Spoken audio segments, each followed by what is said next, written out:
Last night, a fire erupted at the Valley Green apartment complex in Troy, burning through multiple apartment units and leaving dozens of tenants sleeping in hotels for the night. News 10 ABC's James De La Fuente has the latest on their story. The Troy Fire Department says several calls came in from residents complaining of heavy smoke in the hallways. Fire Chief Eric McMahon says the fire grew quickly, requiring mutual aid partners to respond from neighboring cities. A second alarm was transmitted almost immediately. That brought additional units from the city of Albany and the Watervliet Arsenal. Shortly thereafter, the fire kept progressing. A third alarm was transmitted. McMahon says the fire appears to have spread from the second floor to a cockloft and then moving through the attic of the 41-unit building.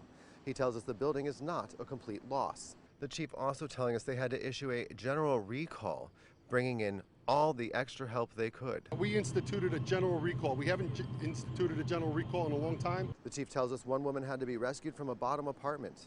One cat was resuscitated on scene. The chief says is doing just fine. Fire Chief Tom Miter says there were several pet rescues that continued on into the evening and can confirm there have been no injuries reported. We want to thank our tenants. I mean, they've been truly patient through this process. It's heart-wrenching for all of them. Some of them are students that we're really, mindful of as school gets ready to start here in the next week or two. The American Red Cross is telling us they're assisting 30 adults and 2 children impacted by Friday night's fire.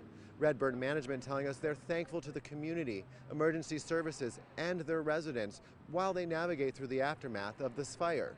In Troy, James De La Fuente, News 10, ABC.